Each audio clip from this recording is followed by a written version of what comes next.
Depuis des siècles et des siècles, aussi longtemps que la race humaine vit ici-bas, les grands maîtres nous ont révélé que nous sommes sur cette terre depuis 14 millions d'années et demie.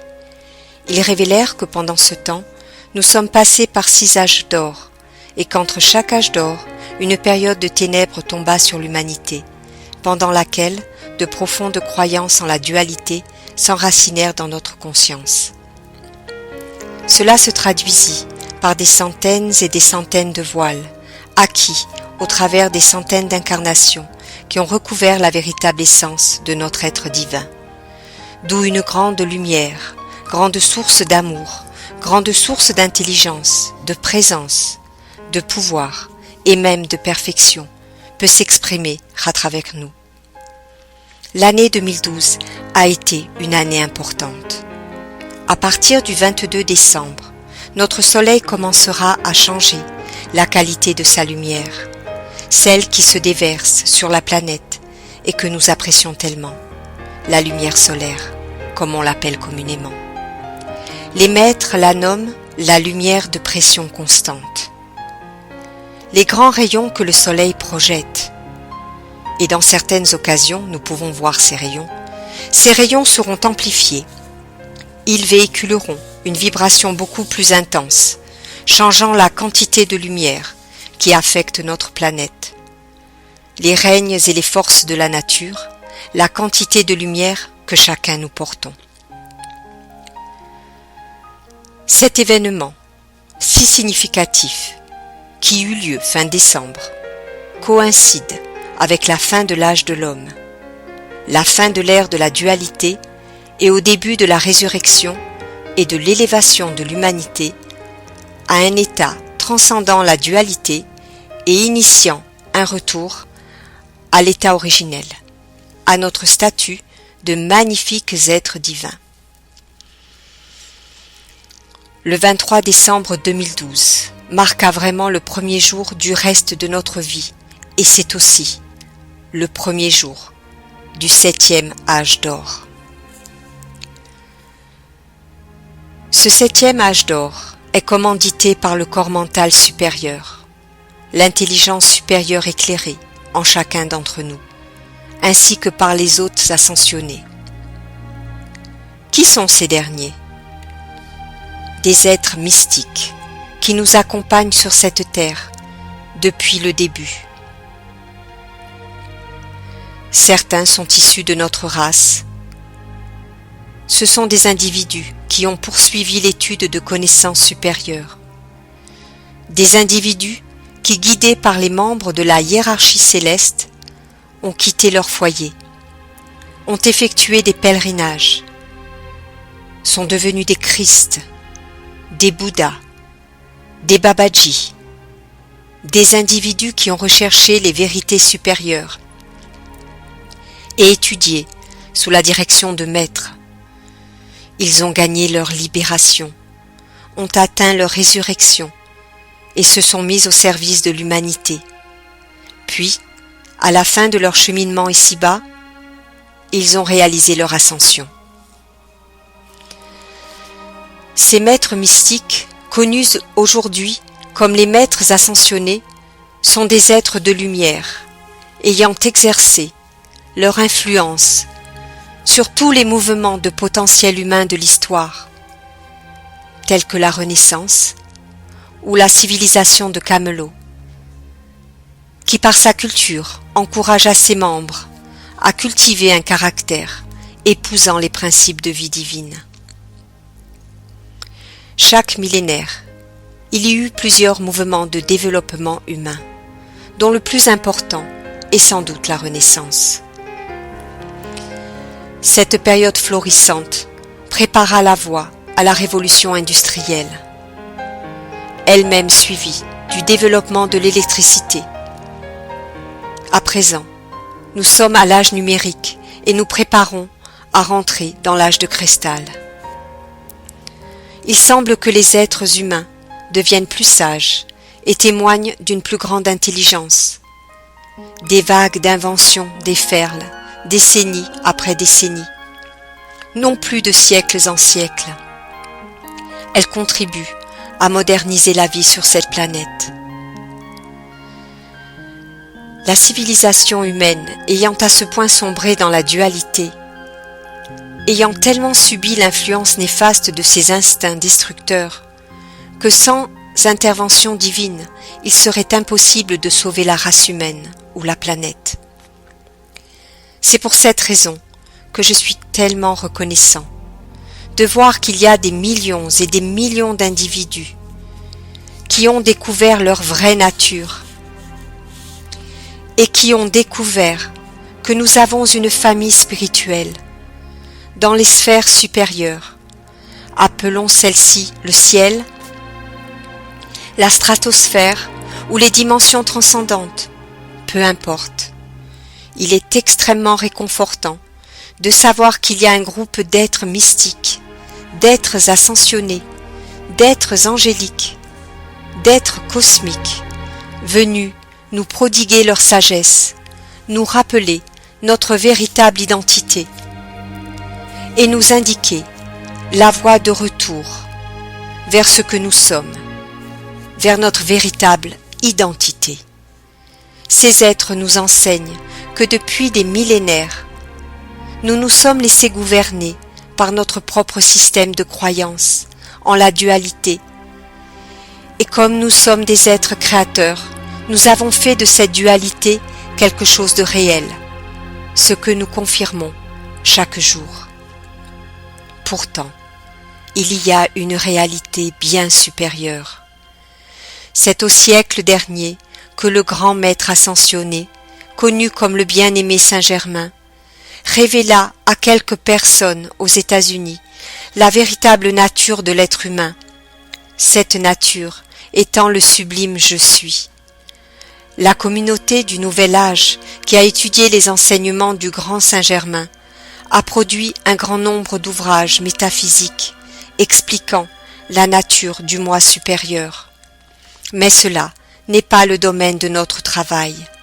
L'intérêt principal de notre travail porte sur les enseignements d'Akasha et Asen, ainsi que sur ceux des maîtres ascensionnés. Ces grands maîtres nous font prendre conscience que nous avons une présence Je suis, un moi supérieur. Mais en réalité, nous sommes bien davantage. Nous sommes la projection de cette présence.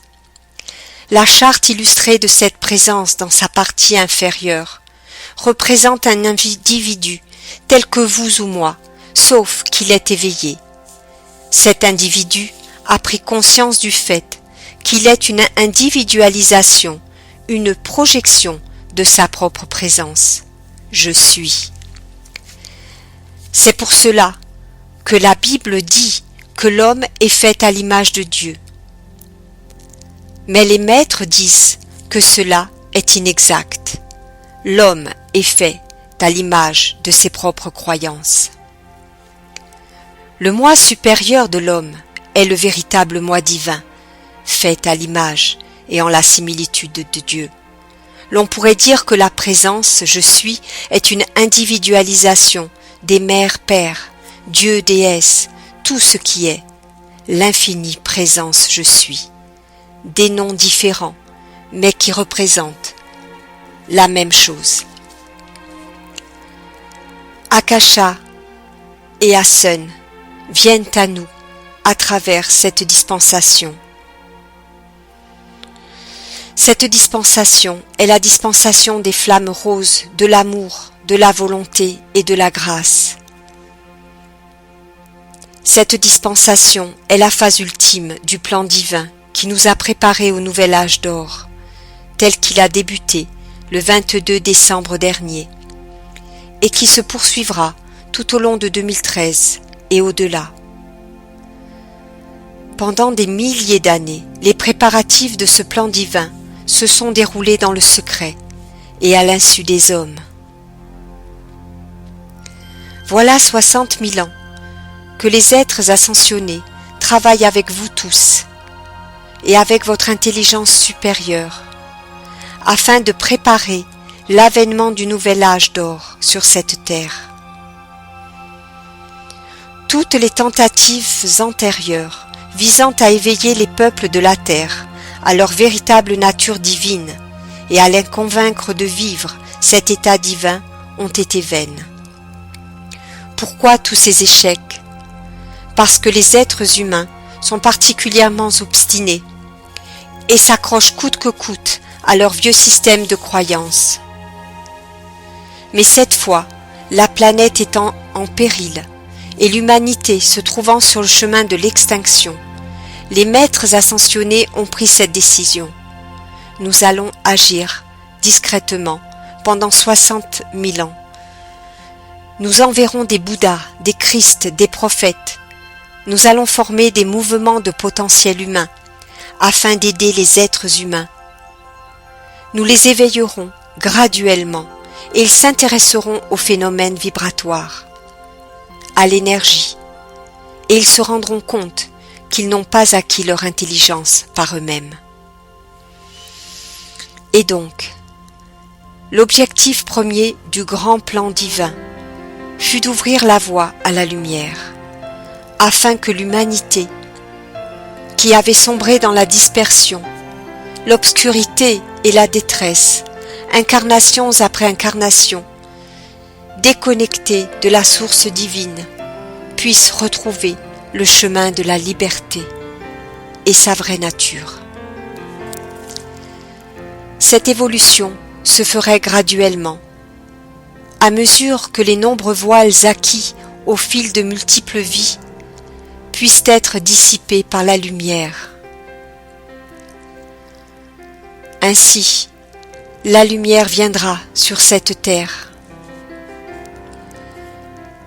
Les maîtres cherchèrent dans tout l'univers un être exalté, prêt à venir sur cette terre et à sauver l'humanité. À cet être, roi des rois, ils demandèrent s'il accepterait de venir sur notre planète pour nous aider. Et il répondit, oui, je viendrai. Son nom est Emmanuel, Jésus le Christ, et il nous fit don de sa majestueuse lumière. Pour que ce plan divin puisse se dérouler dans les meilleures conditions, dès 2013, la lumière commença par révéler aux hommes leur véritable nature, leur faisant prendre conscience qu'ils sont des êtres omniscients, omnipotents, tout amour. D'où leur question, mais si tels sont nos attributs, comment cela se fait-il que nous nous trouvions sur terre, où règne la dualité, où l'on est opprimé par les contraintes de la condition humaine, voué au vieillissement et pour tout dire à une vie étriquée, indigne de notre qualité d'êtres infinis. Ainsi, la lumière permit à l'humanité de progresser sur la voie de la modernisation et de l'illumination. L'état de conscience des hommes pris de l'expansion, ceux-ci aspirèrent à l'illumination de cette conscience. Ils se rendirent compte de la gangue de discorde et de négativité ayant recouvert leur corps physique, mental et émotionnel, sans compter le voile de peur résultant des manipulations psychologiques de la religion et de l'État. Mais la société humaine s'éveille, sous l'effet de vagues de lumière de plus en plus intenses. Les hommes se rendent compte de la dualité qui a régi leur existence depuis des générations, avec sa cohorte de discorde, de contraintes, de peurs et d'autres conséquences débilitantes, à tel point que leur corps mental, physique et sensible semble être gouverné par ces perversités au lieu d'obéir à leur vrai moi. Le plan divin destiné à sauver l'humanité devait être précédé par la lumière, censée éveiller l'humanité. suivi d'une ère de purification, permettant aux êtres humains de libérer leurs différents corps de la gangue de discorde et de peurs accumulées. Ainsi survint la flamme violette, le feu purificateur, sublime, sublime don du grand Saint-Germain.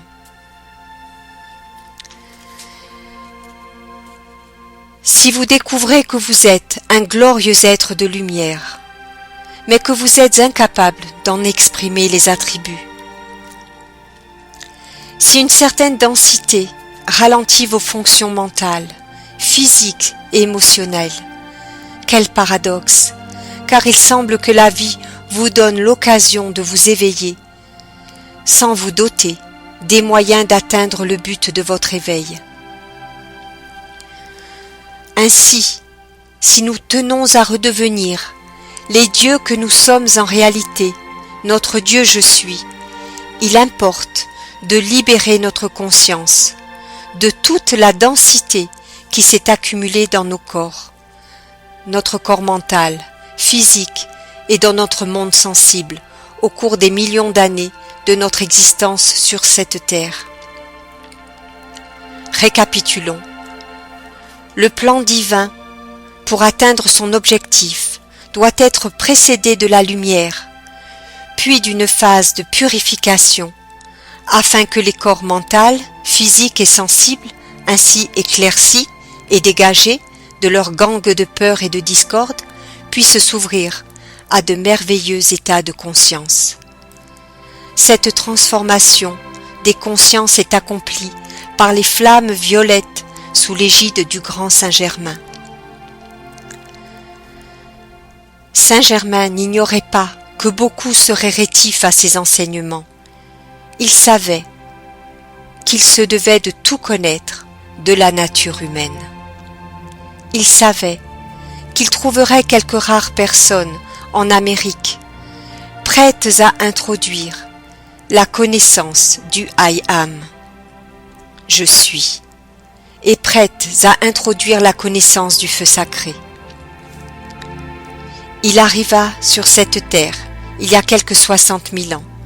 Il vécut plusieurs existences discrètes. Sa première incarnation eut lieu en Inde.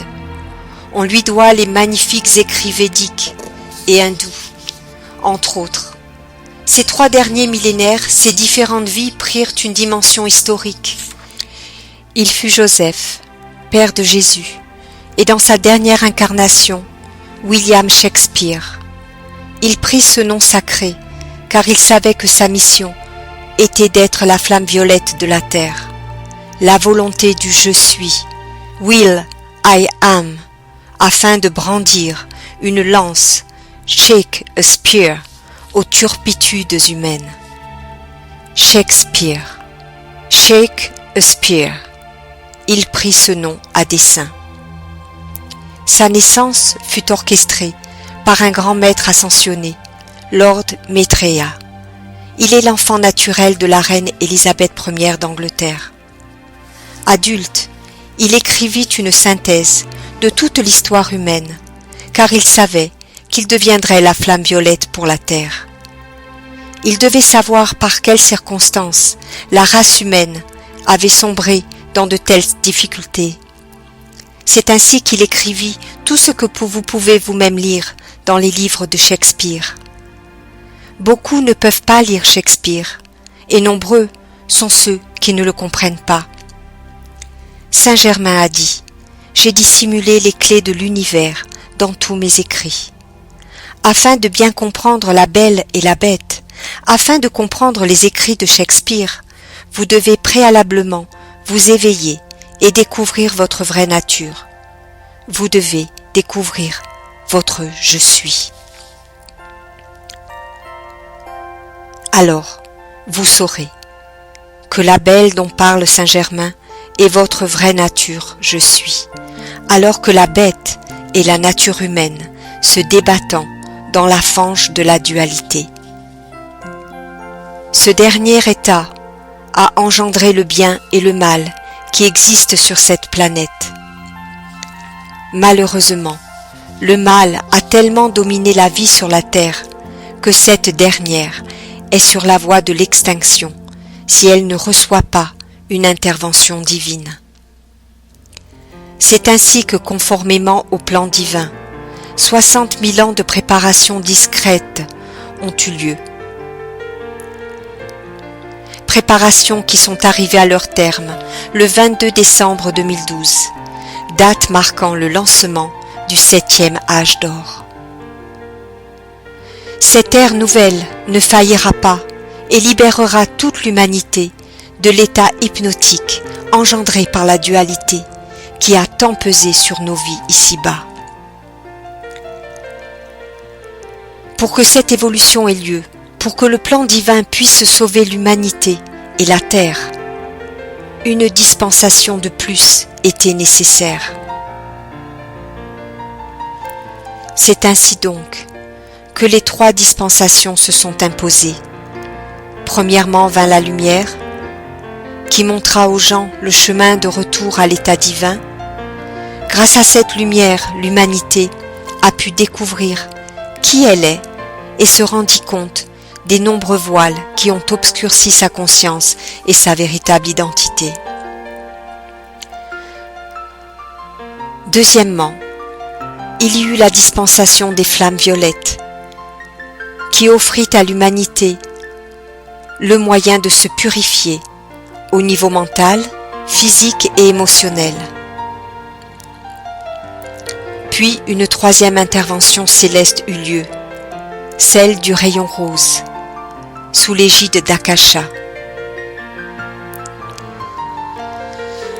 Avant de vous parler d'Akasha, je voudrais aborder la 3e dispensation, nécessaire pour préparer la terre au 7e âge d'or.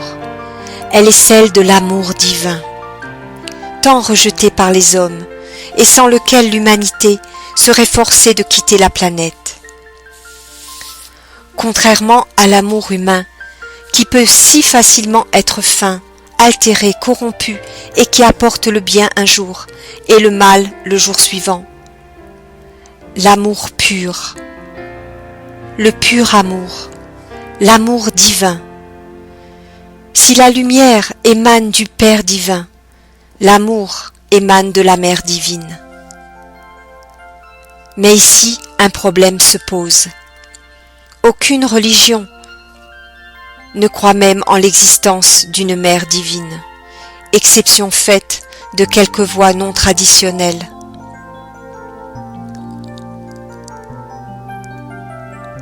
Ceci est révélateur de la perfide manipulation des forces des ténèbres, qui ont maintenu l'être humain dans une terrible ignorance, en le privant de sa liberté de penser et de sa souveraine volonté.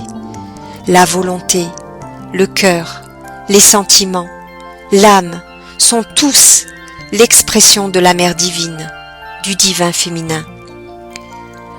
Privez la conscience humaine de ses qualités, puis plongez-la dans la peur, alors vous aurez toute une race d'êtres, appelés êtres humains, qui peut facilement être contrôlée par quelques individus. Et à tous ceux qui continuent à contrôler la race humaine, à présent, leur temps est compté. Ainsi la lumière fut la première intervention divine, suivie de la purification, puis de l'amour. Et l'amour vint vers nous au travers de la présence de la mère. Il existe plusieurs mères ascensionnées, Marie, mère, et Anna, grand-mère de Jésus, Kuan Yin, Lady Nada, la déesse de la liberté et bien d'autres. Toutes émanent l'énergie d'amour. Il est probable que sans le vouloir vraiment, nous ayons fermé notre cœur à l'amour, principe féminin, à ce principe divin qui pourtant opère de concert et en parfaite harmonie avec le principe masculin de notre univers. Le Père céleste, la Mère céleste, lumière et amour. Et entre les deux principes, il y a le je suis. Et chacun d'entre vous est désindividualisation de la grande unité de la lumière et de l'amour. Quand on songe au traitement que l'on a réservé à Jésus le Christ, la crucifixion fut pour Jésus un moment de sa vie propice à différentes interventions. Quand on songe aux tortures que l'homme infligea au Père de la lumière, à Jéshua ben Joseph, on ne peut qu'imaginer la haine qui s'abattrait à l'encontre d'une personne qui incarnerait la présence de la Mère divine. Les conséquences de cette haine seraient tellement destructrices que le karma de la race humaine interdirait toute intervention divine. Les maîtres savaient qu'en déclenchant le 7e âge d'or, ils devraient dissimuler ce dont l'humanité a été privée, le cœur des cœurs, l'âme. Le Père céleste nous a donné un esprit. Il nous a donné la lumière. La Mère céleste nous donne une âme, et cela a été gardé bien longtemps hors d'atteinte des peuples de la terre. C'est à cette fin que la dernière dispensation, celle des flammes roses, se manifesta afin que le 7e âge d'or puisse être lancé en décembre 2012. Nous avons donc les flammes dorées de l'illumination christique, la lumière, les flammes violettes purificatrices de l'amour, de la miséricorde et du pardon, puis les flammes roses de l'amour divin, de la volonté et de la grâce. Lorsque ces dernières s'allument à nouveau en notre fort intérieur, elles communiquent leur feu à la majestueuse flamme de l'amour divin, qui alors se déverse dans nos corps physiques, mental et émotionnels, et de là dans notre réalité extérieure. Voyez-vous, bien-aimés, sans l'amour authentique, vous ne possédez pas le carburant nécessaire pour créer tout ce que votre esprit divin peut concevoir. La lumière, l'esprit conçoit une idée, d'où le décret divin. Que la lumière soit.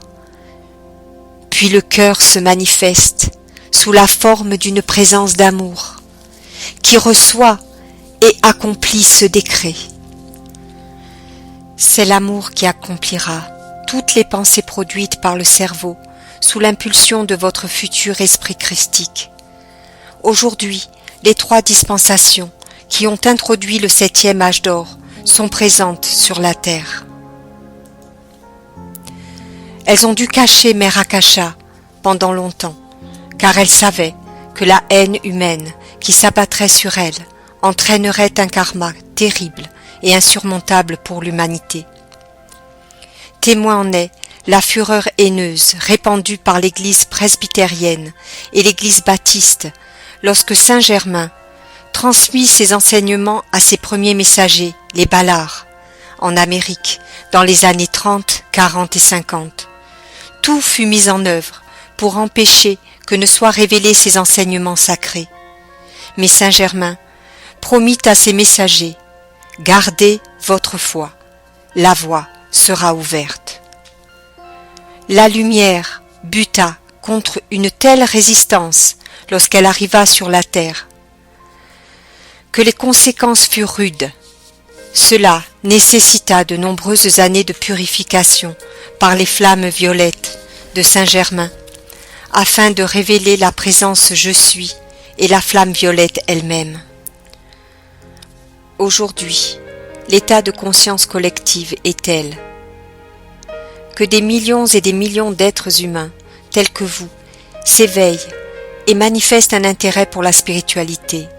Mère Akasha honore toutes les voies spirituelles, car en fin de compte, il est dit que tous les chemins mènent à Mahomet, que tous les chemins nous mènent à la suprême montagne de la vie, et que l'ultime montagne que nous gravirons nous rendra à notre état christique. et à la plus grande source d'amour, celle que nous exprimons dans nos vies, qui vient de l'âme. Voilà où nous en sommes aujourd'hui. Sur les 7 milliards d'êtres humains actuellement sur Terre, 10 millions étaient censés collaborer au plan divin. Ceux qui s'éveilleraient à leur véritable nature spirituelle et amorceraient une intense évolution spirituelle. Sous les attaques des forces des ténèbres, 7 millions sur les 10 actuellement prévus se sont écartés de la voie spirituelle ces 40 dernières années. Toutes des âmes précieuses telles que vous, dont le destin était de s'éveiller en cette époque. Les circonstances de leur égarement, de leur perte sont variées. La guerre, les drogues et toutes sortes d'abominables activités. Je clôt maintenant ce chapitre sur ces mots. Je voudrais que vous sachiez combien important vous êtes pour les maîtres ascensionnés, combien important vous êtes pour les anges. Et il en est un, dans les hautes dimensions, qui est le plus grand de tous.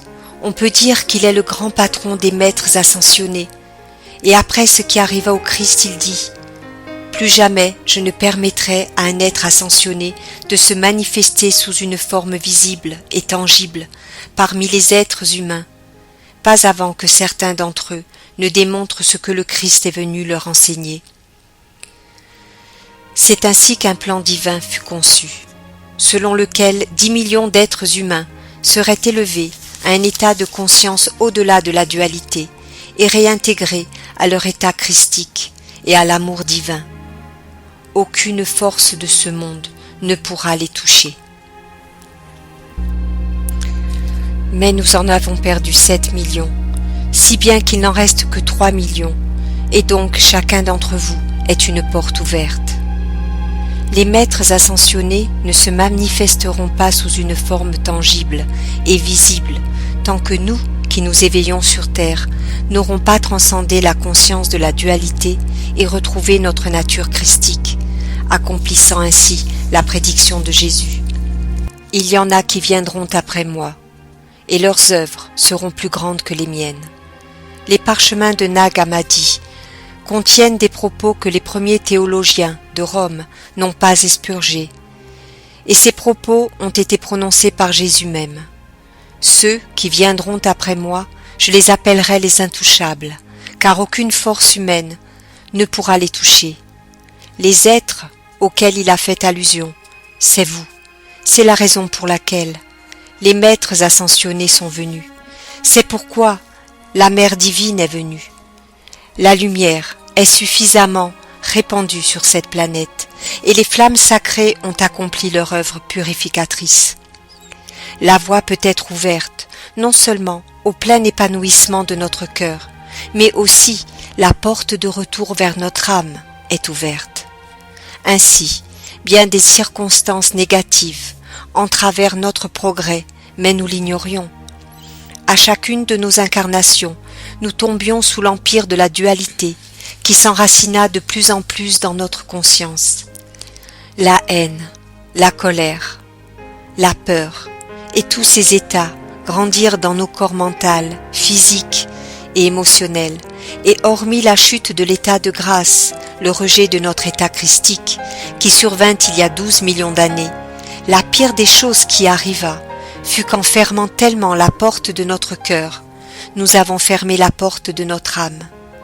Si vous voulez un aperçu de ce que l'âme peut accomplir quand elle s'exprime au travers de l'être humain, l'exemple des maîtres de la Renaissance vous en convaincra.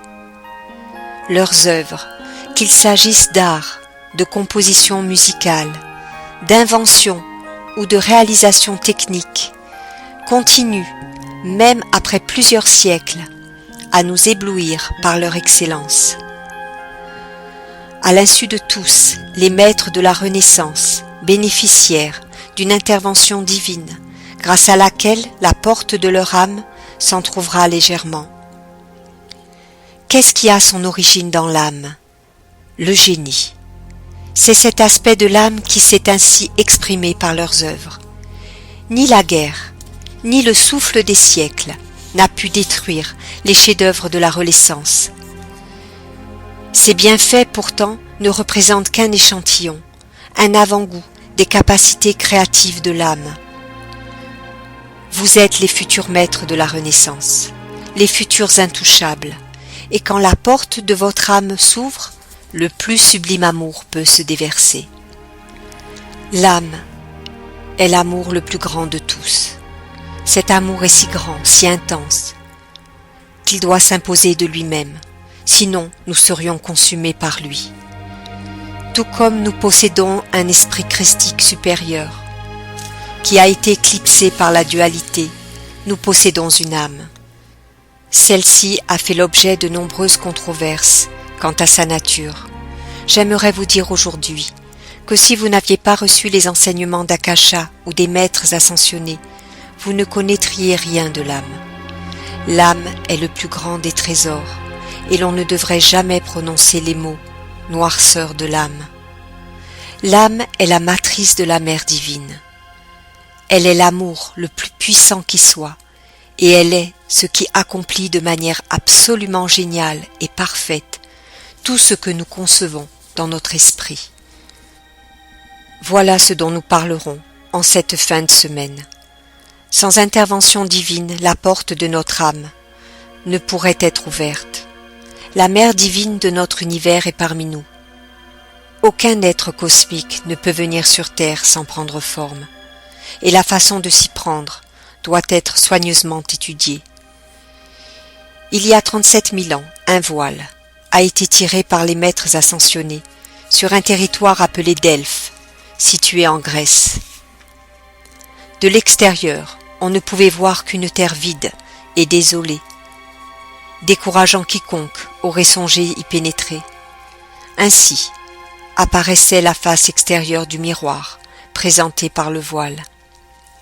Les maîtres ascensionnés y créèrent un paradis terrestre, un Éden d'une sublime beauté, un lieu où la mère divine put venir sous forme physique, parce qu'elle était la clé de la solution. Mais sa présence devait être dissimulée à la conscience humaine. Sinon, elle eût été victime de la cruauté des hommes, comme ils le firent pour la lumière de Jésus le Christ. Pendant 12 000 ans, de 37 à 25 000 ans avant Jésus-Christ, Akasha demeura à Delphes, qui devint un jardin d'Éden. Elle ouvrit des écoles de sagesse intérieure, puis elle lança un appel aux plus évolués des courants de vie, à ces êtres humains dont le cœur irradiait la plus intense des lumières. Comprenez bien qu'à une époque remontant à 70 000 ans, la conscience humaine était dans une profonde obscurité, tant et si bien que le cœur humain ne possédait pour ainsi dire plus aucune lumière. Ceux en qui brillait un peu de lumière demandèrent de l'aide, adressant leurs prières aux instances célestes. La planète Vénus répondit à ces appels et accepta le rôle de gardienne de la Terre. La sublime impératrice de Vénus envoya son fils, le bien-aimé Sanat Kumara, sur notre planète. Il examina les 10 milliards d'êtres humains et découvrit 10 millions d'individus possédant suffisamment de lumière. Il les rassembla et les rencontra sous leur forme subtile et leur dit « Très bien, nous allons élaborer un plan d'action pour sauver l'humanité et la Terre, auquel vous allez tous collaborer. À une date ultérieure, vous entendrez un message intérieur. Vous entendrez le mot Akasha. Il suffira alors de vous laisser guider. De 37 à 25 000 ans, avant Jésus-Christ, vous avez entendu les chuchotements intérieurs d'Akasha. Vous vous êtes rapproché d'elle et vous vous êtes incarné à Delphes. Pendant 12 000 ans, vous avez vécu avec Akasha et Asen. La première occasion pour vous de vous familiariser avec la présence Je suis et de découvrir que la vie existe au-delà de la dualité, cette croyance qui emprisonne l'humanité. C'est là que vous avez découvert qu'un état de perfection est accessible, et c'est là que pour la première fois, vous avez entendu que vous étiez une individualisation de Dieu. Pourtant, le moi actuel que vous incarniez était devenu autre chose. Aujourd'hui, depuis 18 ans que je fais ce travail, Akasha me dit « Aucune publicité. Ces enseignements doivent s'imposer par eux-mêmes. Il suffit que tu accomplisses ta tâche. » Elle me fit prendre l'engagement. Peu importe qu'il y ait 5 personnes ou 500 dans la salle, je continuerai à faire ce travail. J'ai tenu ma promesse.